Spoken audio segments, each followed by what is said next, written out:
अब क्योंकि मुझे 11 साल हो गए हैं यूके के अंदर और इसी मंथ मुझे ब्रिटिश सिटीजनशिप भी मिल गई है, तो मैंने सोचा क्यों ना अब एक वीडियो बनाई जाए जिसके अंदर मैं आपको ये बताऊं कि मुझे टोटल जो मेरा जर्नी जहाँ से स्टार्ट होता है स्टूडेंट वीज़े से और अब तक के अंदर टोटल कितने पैसे मेरे लगे, यानी वीज़े के प्रोसेस के अंदर टोटल आपकी कितनी इन्वेस्टमेंट होती है और आखिर में आपको जो आपकी नेशनैलिटी मिलती है तो वो बेसिकली आपको कितने की वर्थ कर रही होती है। बेसिकली ये वीडियो इस चीज़ के बारे में, लेकिन कोशिश मेरी ये है कि मैं इसी पे फोकस रखूं, इर्द गिर्द डाइवर्ट ना किया जाए क्योंकि काफ़ी ज़्यादा टॉपिक्स हैं जिसको कवर करने की ज़रूरत है, लेकिन मैं सिर्फ अपने टॉपिक को कंसाइज और टू फोकस रखने के लिए सिर्फ उन्हीं चीज़ों पे बात करूंगा जो कि इस वीडियो में बताना ज़रूरी है। मेरे जर्नी का स्टार्ट होता है 2009 में। बेसिकली 2009 के जून जुलाई के अंदर मैं अप्लाई करना चाह रहा था, मैं मास्टर्स का कोर्स बेसिकली करना चाह रहा था। मास्टर्स इन मैनेजमेंट है, जो कि मैंने यहाँ से यूनिवर्सिटी ऑफ सेल्फर्ड से बेसिकली स्टार्ट किया था, लेकिन मैंने सितंबर 2009 इनटेक के लिए अप्लाई किया था, लेकिन अनफॉर्चुनेटली कोई अटैक होता है पाकिस्तान के अंदर एम्बेसी के पास, जो ब्रिटिश एम्बेसी है वो लोग मूव कर देते हैं कतर दोहा में, तो जिसकी वजह से मैं 2009 सितंबर में नहीं आ सका बल्कि 2010 जनवरी में आता हूँ। तो मेरी जो टोटल फीस थी स्टूडेंट वीज़े की और जो मेरी स्टडीज़ की फ़ीस थी वो मैं आपको बता देता हूँ। मैं जो जिस यूनिवर्सिटी में मैं एडमिशन ले रहा था उसकी बेसिकली मेरे कोर्स की मास्टर्स के कोर्स की फ़ीस थी 9300 पाउंड्स, लेकिन एज ए इंटरनेशनल स्टूडेंट ये 2000 स्कॉलरशिप भी दे रहे थे तमाम इंटरनेशनल स्टूडेंट्स को, बेसिकली मेरे लिए स्पेसिफिक नहीं है।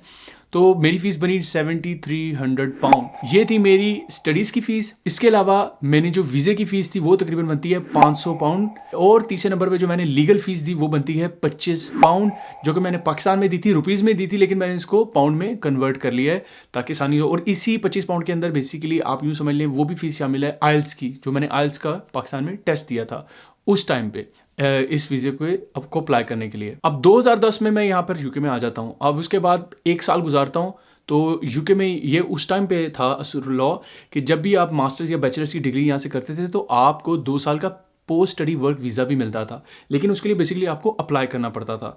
तो फिर मैंने 2011 में मेरा जब कोर्स खत्म होता है तो मैं पोस्ट स्टडी वर्क वीज़े के लिए अप्लाई करता हूँ और वो मुझे कॉस्ट करता है 594 पाउंड्स का उस टाइम पे 2011 में।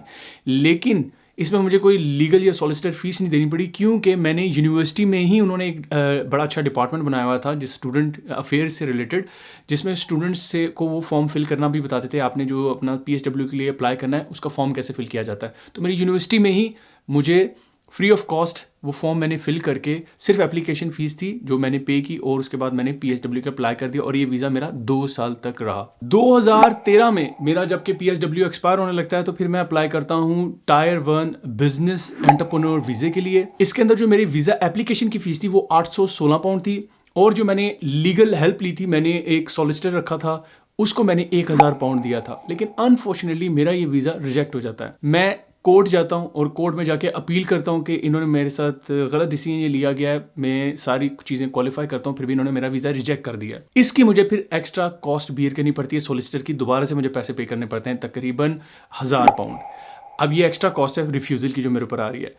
अब क्या होता है, मैं अदालत में जाता हूँ, कोर्ट में जाके फिर वो मेरे हक में फ़ैसला होता है। उसके बाद मैं आराम से घर आता हूँ, पता चलता है होम ऑफिस ने वो फ़ैसला नहीं माना, उन्होंने उस डिसीजन के ऊपर दोबारा अपील कर दी। अब क्या होता है, मैं दोबारा से कोर्ट जाता हूँ। अब मुझे दोबारा से 500 पाउंड देना पड़ रहा है कोर्ट को, इस दोबारा से जो रीपीलिंग जो करते हैं होम ऑफिस वाले, उसके लिए दोबारा के जो मुझे ज़ाहिर सी बात है सॉलिसिटर हायर करना पड़ेगा तभी तो जाके मसला हल होगा। तो फिर कोर्ट में मेरी दोबारा हियरिंग होती है। अब इसमें जाके फिर मैं बल्कि ये मेरी हियरिंग, मेरा ख्याल है मेरी रिकॉर्ड हियरिंग है, सिर्फ मेरी 1 से 2 मिनट की हियरिंग थी। जज पूछ रहा है आप होम ऑफिस के सॉलिसिटर से, भाई कोई रूल में चेंज आया है जो जिसकी वजह से तुमने दोबारा से अपील कर दी है? वो वकील कहता है भाई मुझे तो खुद नहीं पता इन लोगों ने क्यों अपील किया होम ऑफिस ने। तो क्या होता है, उसी टाइम जज मेरे हक में डिसीजन देता है विदिन 2 मिनट्स, लेकिन मेरे 500 पाउंड रगड़े जा चुके होते हैं। ये कहानी बनती है यहाँ पर। उसके बाद मैं वापस आ जाता हूँ, यानी अब मेरी 1500 पाउंड सिर्फ अपील की वजह से होते हैं, जो अपील में रिफ्यूज़ल के मुझे एक्स्ट्रा पैसे देने पड़े। फिर आता है 2017 और 2017 में मैं यहाँ पर शादी कर लेता हूँ और शादी के बाद मेरा वीज़ा स्विच हो जाता है स्पाउस वीज़े पे। तो इसके अंदर जो मेरी फ़ीस होती है वो 1583 पाउंड्स मेरी एप्लीकेशन की फ़ीस है।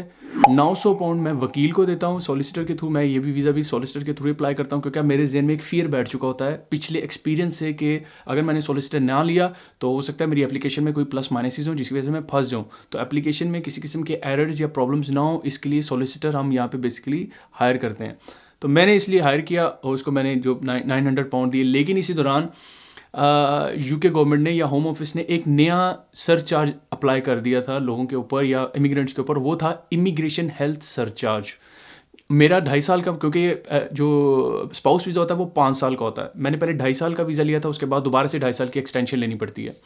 तो वो जो मेरा उसमें मुझे 500 पाउंड इमिग्रेशन हेल्थ सरचार्ज भी देना था, यानी 3 फीसें हो गई, एक एप्लीकेशन फ़ीस, एक सॉलिसिटर की फ़ीस और तीसरे नंबर पे इमिग्रेशन हेल्थ सरचार्ज। फिर 2019 में मैं अपने स्पाउस वीज़े की एक्सटेंशन के लिए दोबारा से अप्लाई करता हूँ, जो कि लास्ट 2.5 साल की एक्सटेंशन होनी होती है, इसके लिए अप्लाई कर रहा हूँ। इसके अंदर मुझे तकरीबन 1852 पाउंड एप्लीकेशन की फ़ीस देनी पड़ती है, लेकिन इस बार मैं सॉलिसिटर नहीं रखता क्योंकि अब मुझे लगता है मेरी एप्लीकेशन स्ट्रेट फॉरवर्ड है, मुझे किसी सॉलिसिटर की ज़रूरत नहीं है, तो मैं कोई लीगल हेल्प नहीं लेता, खुद से एप्लीकेशन फॉर्म करता हूँ और सारा कुछ डाटा खुद ही इकट्ठा करके एप्लीकेशन अप्लाई करता हूँ। लेकिन इसके अंदर मेरा जो इमिग्रेशन हेल्थ सरचार्ज है वो 1000 पाउंड होता है। और अब ब्रिटिश गवर्नमेंट ने या होम ऑफिस ने एक नया सिस्टम स्टार्ट कर दिया था कि आपकी एप्लीकेशन बजाय होम ऑफिस भेजी जाए। ये एक यूके वीकास एक थर्ड पार्टी थी, प्राइवेट जो पार्टी थी, इसको आप अपनी एप्लीकेशन भेजा करते थे, ये आगे होम ऑफिस के साथ आपकी डॉक्यूमेंट्स को सेंड करते थे चेक करने के बाद कि एवरीथिंग इज ओके है। तो ये जो थर्ड पार्टी थी, इसकी अपॉइंटमेंट की फीस थी 76 पाउंड, जो कि मैंने एक एक्स्ट्रा पे की। उसके बाद 2020 में मैं अप्लाई करता हूँ इंडेफिनेट लीव टू रिमेन, और इस वीजे की फीस थी 2408 पाउंड, और इसमें मैंने वकील को भी पैसे दिए थे, यानी सॉलिसिटर भी लिया था, जिसकी 750 पाउंड फीस थी। और तीसरे नंबर पर थी यूके वीकास की जो फीस देनी होती है 70 पाउंड की, वो मैंने दी, अपॉइंटमेंट की जो फीस थी। लेकिन इस बार मेरा इमिग्रेशन हेल्थ सरचार्ज नहीं था, क्योंकि अब मैं इंडेफिनेट में स्विच हो रहा था। जो अब आप इंडेफिनेट में चले जाते हैं तो आपको बेसिकली किसी किस्म की इमिग्रेशन हेल्थ सरचार्ज नहीं देना पड़ता, क्योंकि आप वहाँ के बेसिकली एक सिटीजन बनने जा रहे होते हैं, उसकी तरफ आपका कदम बढ़ चुका होता है। तो इंडेफिनेट लीव टू रिमेन का मतलब है इंडेफिनेटली आप इस मुल्क में अब रह सकते हैं। 2021 जब आता है, अब मेरे पास इंडेफिनेट लीव टू रिमेन भी होता है, तो मैं क्या सोचता हूँ कि अब मैं अप्लाई कर दिया जाए सिटीजनशिप के लिए, तो मैं फिर सिटीजनशिप के लिए अप्लाई कर देता हूँ। सिटीजनशिप की जो फीस थी वो थी 1349 पाउंड, और इसके अलावा जो यूके विकास से अपॉइंटमेंट लेनी थी उसकी जो फीस थी वो थी 135 पाउंड। ये वही यूके विकास की फीस है जो मैं पहले आपको बता चुका हूँ, और इसके अंदर बायोमेट्रिक्स वगैरह आपने देने होते हैं, तस्वीरें वगैरह, बायोमेट्रिक्स और अपने डॉक्यूमेंट्स देते हैं, ये वो है। और फिर 1 सितंबर को मुझे सिटीजनशिप मिल जाती है, और मैं उसी दिन सेम डे पासपोर्ट के लिए अप्लाई कर देता हूँ, जो कि है 80 पाउंड। तो ये है तमाम फीसेस जो मैंने इस मुल्क में पे की हैं 11 साल के अंदर। ये मेन फीसें, मोटी मोटी फीसें, बीच में मैं कई फीसें छोड़ गया हूँ। वो मसलन कैसी, बायोमेट्रिक्स शुरू में जो मैं दिया करते थे उसकी कुछ फीस हुआ करती थी 15 पाउंड। पोस्ट ऑफिस जब आप जाते थे उसकी एक अलग से फीस थी। पोस्ट ऑफिस से जब आप अपने स्पेशल डिलीवरी भेजते हैं, वो जो कोरियर फीस है, मैं वो इसमें इस तरह की छोटी मोटी फीस है मैं इसमें ऐड नहीं की हैं। तो टोटल पाउंड जो बने वो हैं 22,439 पाउंड। तो ये है वो टोटल पाउंड में फीस जो मैंने आज तक यूके में दी है। जब मैं आया था पाउंड का रेट 135 था, और आज के दिन जब से मैं आपसे बात कर रहा हूँ तो पाउंड का रेट तकरीबन 225 से लेकर 230 पाकिस्तानी रुपीस है। तो मैंने अगर एवरेज करूँ, अगर मैं 175 को एवरेज लूँ पूरे 10 साल के टेन्योर में, तो 175 के हिसाब से मेरी तकरीबन 39 लाख फीस बनेगी। और मैं अगर पाकिस्तानी रुपीस को एक पाउंड को 225 के बराबर समझूं तो ये तकरीबन फिर 50 लाख फीस रुपीस में बनेगी जो मैंने इस मुल्क में दी। अब क्वेश्चन यहाँ पे आपके जहन में आता होगा, यार 22,000 पाउंड तुमने यार दे दिए हैं इधर, इससे अच्छा बेहतर था तुम पाकिस्तान के अंदर कोई बिजनेस कर लेते, या ये क्या 22,000 पाउंड यहाँ पे बनाए जा सकते हैं?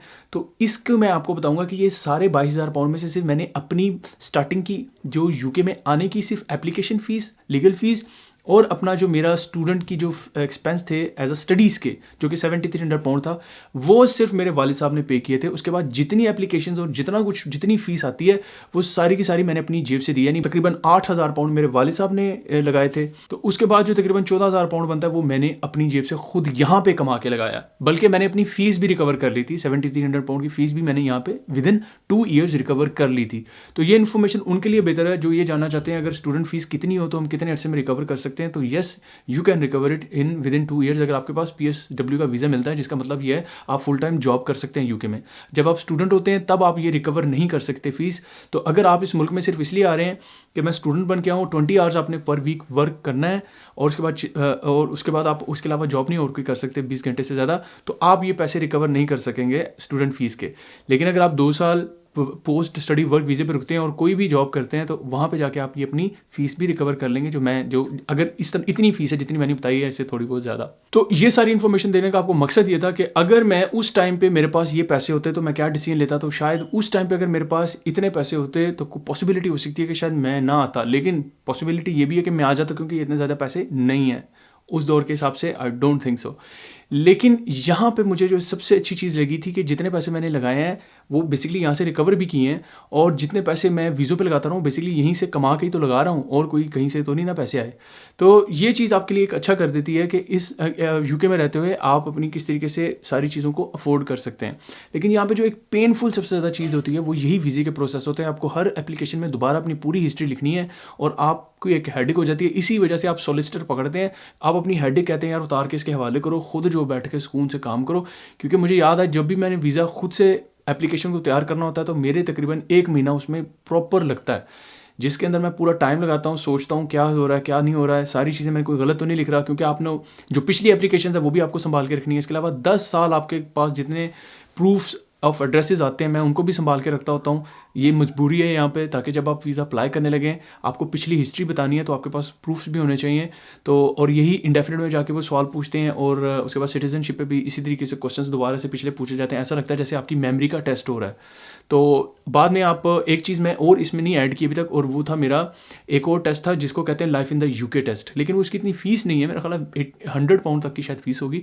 तो वो भी मैंने दिया था, लेकिन वो मैं इसमें ऐड नहीं किया। वो आपको देना होता है सिटीजनशिप के लिए और इंडेफिनिट लीव टू रिमेन जब आप अप्लाई करते हैं उसके लिए। तो होपफुली मुझे उम्मीद है आप लोगों को इस वीडियो से थोड़ा बहुत अंदाज़ा हुआ होगा कि जब आप यहाँ पर आते हैं तो किस किस किस्म के आपको वीज़ों से गुजरना पड़ता है, और हर एक का वीज़े का टेन्योर डिफरेंट होता है। मेरा डिफरेंट था। कोई लोग होते हैं जो पाकिस्तान से एज अ स्पाउस वीज़े पे आते हैं, उनका स्ट्रेट फॉरवर्ड होता है, शादी हुई है 5 साल गुजरेंगे, उसके बाद उनको इंडेफिनिट मिल जाएगा, उसके बाद 1 साल बाद वो सिटीजनशिप के लिए क्वालिफाई कर देंगे। मेरा ज़रा लंबा और कॉम्प्लेक्स रूट था।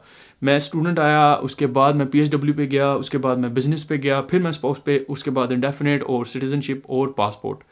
लेकिन जब पासपोर्ट आपको मिलता है या आपको सिटीजनशिप मिलती है वही आपका फाइनल पॉइंट होता है।